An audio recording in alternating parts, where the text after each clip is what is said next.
Thank you, Loretta, for this great introduction. Hello, everyone. Thank you for joining. My name is Yoav, and this is Dwaj. We're super excited to be here today and tell you all about the power of Presence Platform and how you can use it creating your next mixed reality experiences. So a little bit about the agenda for this talk. So first we'll start with a short introduction, followed by a brief motivation about mixed reality, or MR in short. Then we'll review the amazing capabilities that Meta is offering in MR. Once we establish that, we'll dive deeper into tips, tricks, and tools that can further improve your experience when developing with these capabilities. At the end, we'll provide some useful links and resources, followed by a short Q&A. So a little bit about us. I'm Yoav, I'm a senior software engineer at Reality Labs at Meta. I have many years of prototyping experiences from 3D cameras, XR headsets, machine learning, and a background in computer vision. I am also responsible, along with my incredible team, of course, on some of the experiences that Meta offers on MR, both for users and also for developers. We'll use them today to show our capabilities and best practices in this talk. Hello, my name is Dwaj and I'm engineering manager in Meta. I lead a team of amazing prototypers and I also have a background of computer vision. I help my team to drive direction on what are the areas that Meta should invest in XR. So a bit about our team. I'm very fortunate to be part of this extremely talented team of XR prototypers. We work on many type of projects, focusing on applying the latest meta technologies to create experiences. We are responsible for showing the best MR apps that Meta can ever think about. And one of them is First Encounters, which we shipped on Quest 3. In addition, we delivered some of the open source developers sample code in the form of complete Unity and Unreal projects, like Phanto or Discover.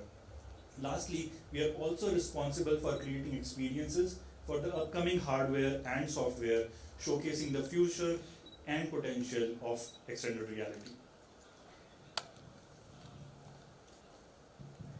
So let's start with the basics. So why do we even want to mix realities in the first place? Does mixing the virtual reality with the real environment makes the real environment better?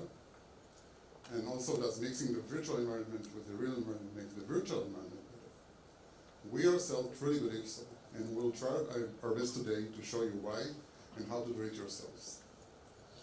So, adding a virtual layer to your reality can essentially transport the VR space into your room.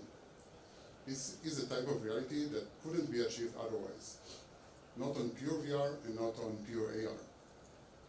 This allows you to expand the real world and essentially open a door or a portal to another dimension. Well, how about the existing environment? MR allows you to use your space as part of the experience, using technologies such as scene understanding, room layout, and many exciting things that we'll cover shortly to add another layer to your physical space, not to escape from it, but to enhance it. This creates a unique experience that is less isolating, more natural to the user, and usually safer. Handing it off to you. Thanks, Yoav. So now we know why we want to mix realities, but getting it done requires an understanding of various technologies that are out there. We will go through these technologies while thinking about how you can use it in your app development. So the first technology that we are going to cover is Passthrough. Goal of Passthrough is to provide high fidelity, real-time representation of the physical world to the user. And this being a stereoscopic pass-through, it provides the user an awareness of the space that is surrounding them and also having a long, comfortable session. You can customize pass-through with either pass-through windows or styling. Pass-through windows, also composite layering. It's about placement of pass-through layer relative to the virtual layer. So you can have it underlay or overlay. And styling means you can colorize pass-through feed, or you can highlight any edges, you can perform image processing on it. Games that blend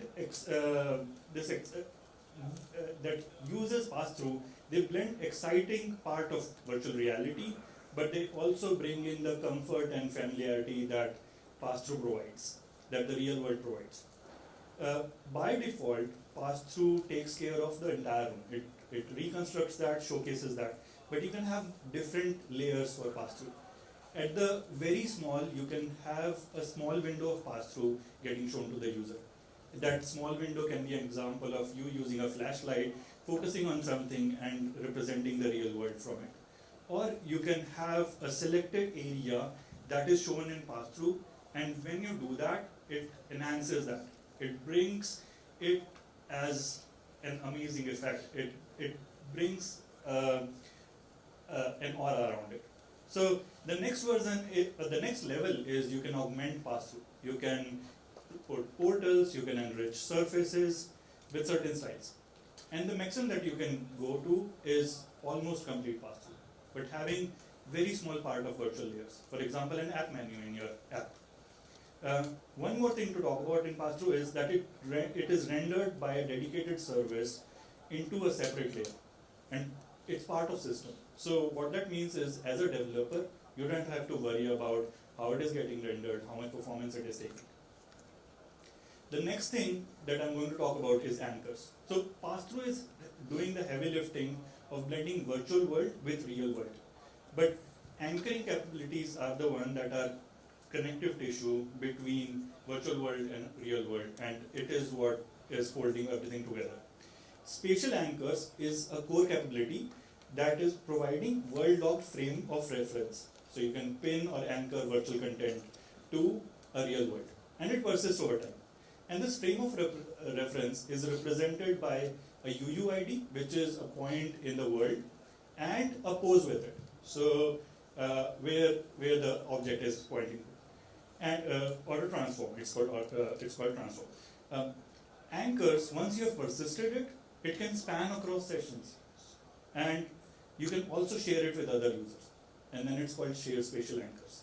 So using shared spatial anchors, as a developer, you can easily build experiences that are local multiplayer experiences. So users can share the same space. You can put a content, and multiple users can see the same content at the same place, and they can play together. One more thing is, you don't have to think about how are you aligning coordinate system between one user and the other user. Meta is doing the heavy lifting around it, and it aligns the two coordinate systems across multiple users. The next one is scene understanding. So scene understanding is a system solution that reduces friction for developers to understand the physical space that user is in. And you can build experiences using physics or static occlusion or navigation around the user space. An example is you can place a virtual screen on the wall, or you can have a tiny robot that is going around the user space without hitting anything. Scene is a representation of real world, and it can be room layout, like these walls or doors or window, or objects like chairs, couch, desk, or it can be scene mesh. So scene mesh is a full 3D reconstruction of the space the user is in. All of this is represented as scene anchors, and scene anchors are anchors with few more information. So one is geometric component, which is 2D planes or 3D bounding boxes, and the other is some semantic labels with it. So a chair is represented with a semantic label of chair. And to generate this scene model, an app can trigger system space setup. Once the space setup is triggered and a user has captured the space, this space is persisted by OS, and any app can pick it. So app doesn't have to think about how it's persisted, and the OS can save up to 15 rooms. So other thing about this 15 rooms is that OS knows where these rooms are corresponding to the user, and you can have experiences that are spanning across these multiple rooms. So you can build large-scale experiences where the gameplay is an object going between multiple rooms. This is not working.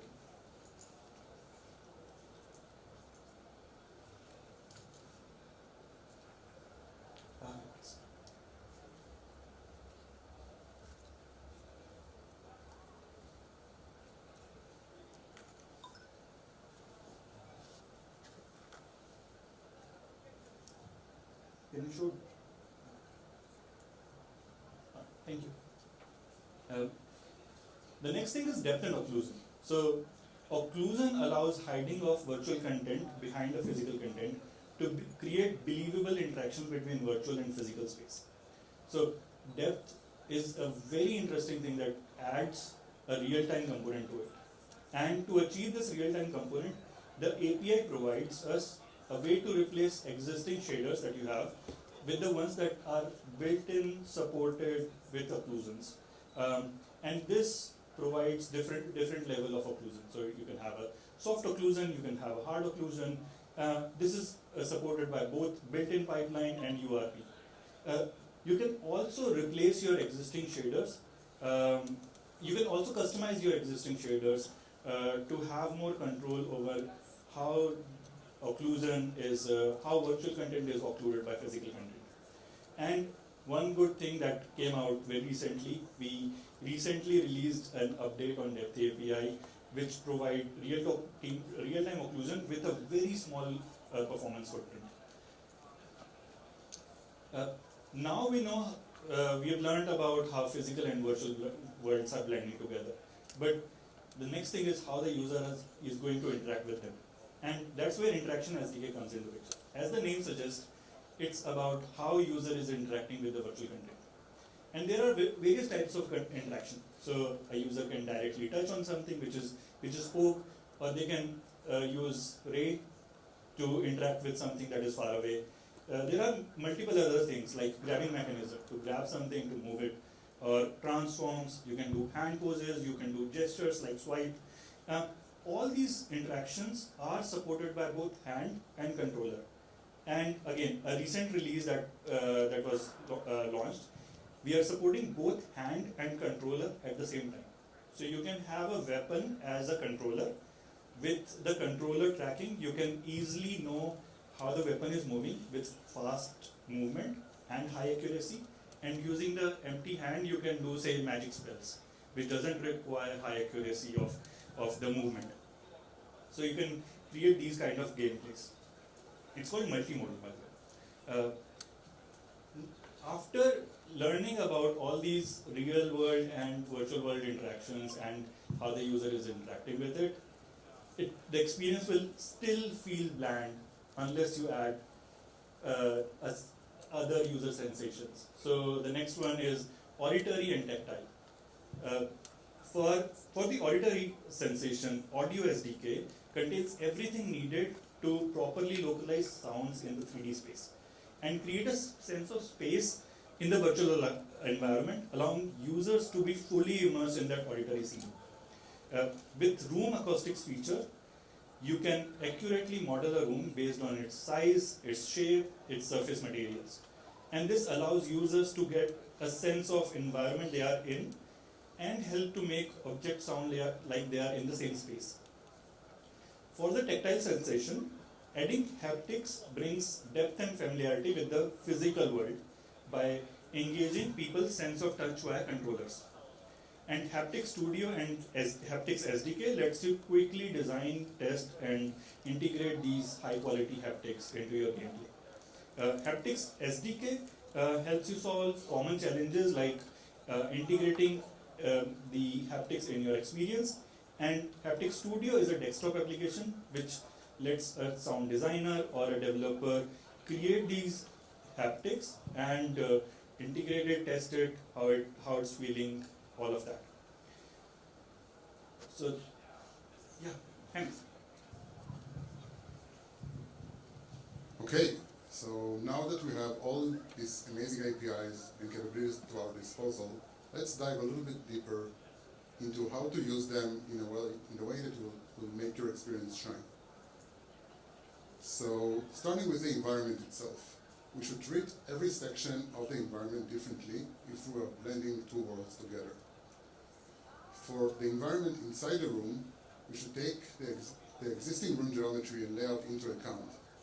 This can make or break your experience. So also try to take the user safety into account when including physical object with the virtual elements. For a VR space outside the room, we have more flexibility in terms of virtual elements but less mobility for the user to reach. Finally, at the intersection between the two, we should make sure we're properly blending the two worlds together, both in the right location and both with the right effects. So about the scene mesh, the room reconstruction, how can we use that to our advantage? So if we are decided to place virtual content on the scanned scene mesh, we should favor placement on walls or floors, ceilings, or any other flat surfaces. And we should avoid placing of elements on clutter. Also, taking the player gaze vector into account can assist the player placement process. If you intend to use the mesh for navigation, try to aim using it for air navigation or floor navigation. In these two use cases, it achieves the best results. If your experience involves physics or collisions, try to favor fast collisions over slow interactions. Once we place an object, we should prefer placing forgiving models. What I mean by that is that models that are potentially fading into the surface they are placed on, resulting in a better blending of the two. In addition, we should use the mesh and the mesh normals to indicate the user some sort of a preview of the placed element before confirming placement. Also, it's nicer to do it in a semi-transparent fashion to notify the user that it's not locked in yet. Lastly, since we have an understanding about the room furniture and the layout, we can prevent the user to place elements that are not necessarily needs to be placed on a certain area. Like this example from Discover that shows a red unplaceable notification to the user. The scene information can also be used, as I said, for navigation. So if, for example, you want to use it for floor navigation, you should make the experience even more spatial aware by taking the furniture and layout data into account. In this example, you can see phantoms from Phanto navigating towards the couch, and then they're navigating towards the cabinet, targeting these green crystals. And you can see an indication for that by a thought bubble that shows what they're thinking and what they want to do. Two other clear blending modes for content are infill and expand. In the example on the left, you can see ectofluid from Phanto spreading in the physical space, filling it with content. In the example on the right, from First Encounters, you see an effect of the wall that is being shuttered, expanding the room into a new space of content. If you do wish to expand the physical content, make sure that you use the extra space for gameplay, allowing the user to interact with it, but also the virtual content to take it into account. Another important method for increased immersion are lighting and shadows. In this example, you can see a spherical drop shadow that applies to a puffin, which is the small creatures from First Encounters, providing them a sense of attachment to the surface they are close by. When shadows are applied, it feels very natural to a user, even though in some cases it doesn't completely fit the real lighting of the room. Also, unlike a traditional game, in MR we cannot move the player. Player essentially can move anywhere they want. So they can leave the room, they can be above the room, they can be below the room, they can enter through solid spaces and virtual content. We don't have any control over that. There's no sense of locomotion in MR. So if we're building an experience, the experience needs to accommodate for that. And essentially, it can use a system-level feature like the Guardian to keep the user in the play area, or use other ways, like this example from Phanto that uses the room mesh and layout to alert the user when he's leaving the play area. Also, an important thing is to make sure that the user can walk safely in the walkable area.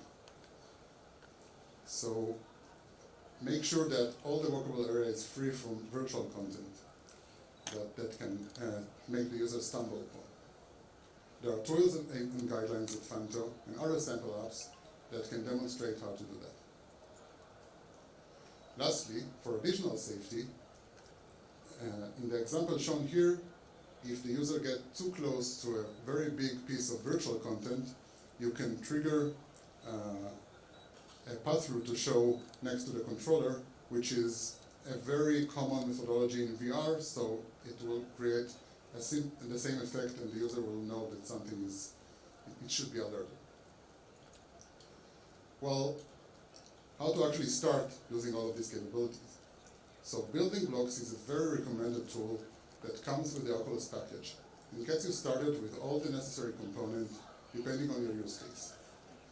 You can easily add an XR camera, interaction models like controller and hand interaction, scene information, multiplayer experience, pass-through, and any other, and many more components to your experience. And what is really nice about it is once you add a new experience, building blocks will accommodate the existing ones to work together with the one that you added. If you use it, that can substantially shorten your development time and is very recommended. Another recommended tool is the Mixed Reality Utility Kit, or MRUK, which provides a set of tools and assets, especially for room reconstruction and room information. It also had some very nice placement tools if you intend to place content into your environment. All of these packages are available through your PM. So, where to find it all? So, here are some useful links, which I'm going to leave on during Q&A, so no rush to take pictures. So the first thing I would recommend doing is just grab the Quest 3 and try first encounters. It's a very good introduction to MR capabilities and what you can do with the technology. If you're a developer, you can use the many open source content provided on our GitHub portal. And try Phanto, Discover, Pretty Cabinet, and many more other apps. Lastly, use our developer portal to read and learn about current new features that are constantly updated and released. Before moving on to Q&A, I would like to end this talk the same way we started it, by thanking my incredible team for making all of this happen. We have developers as our top priority, and we always welcome feedback for anything. Also, feel free to complain as much as you can. This is great for us. Thank you all for joining, and let's move to Q&A.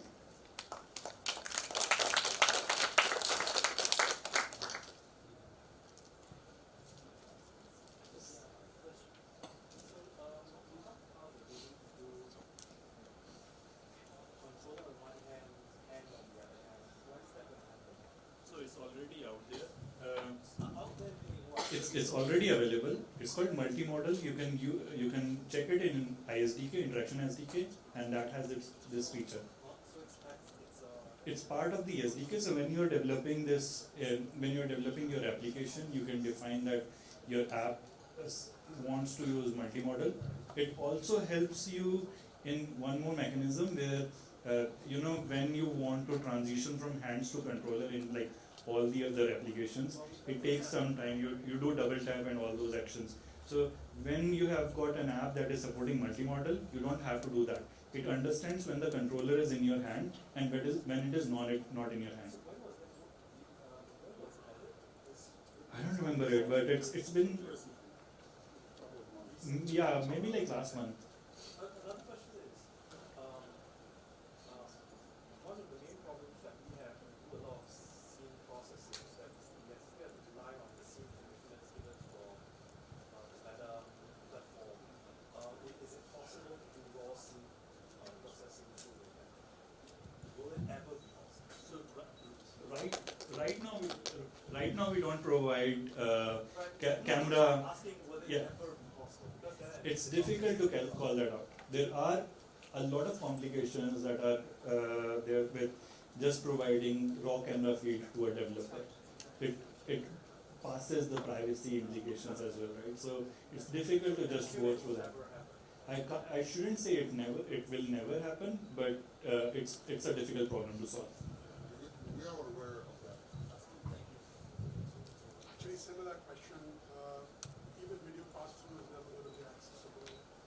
So if we want to do some sort of location awareness using the video pass-through of a device. When you say, so can you explain more on the location awareness? Suppose I wanted to use like a visual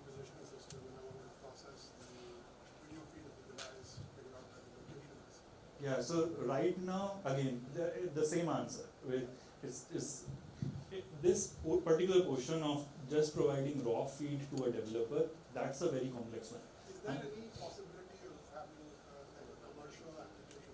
Because Yeah, most so of these, so there's other system as well, which is just Meta's VPS, right? Which is about where the headset is corresponding to the world. yeah. I don't know what the state of that is and when that will be launched, but what it means is, given a user's position that the developer can access, they can have those workflows associated with that location. So rather than linking with a third-party VPS system, you are linking that with a Meta VPS system. That we don't know when it's going to be. Yeah, I don't have an answer to that. Yeah. But maybe you know better with the rumors that are associated. I think we are over time. Yeah, thanks. Thanks everybody for joining us in this session. Thank you.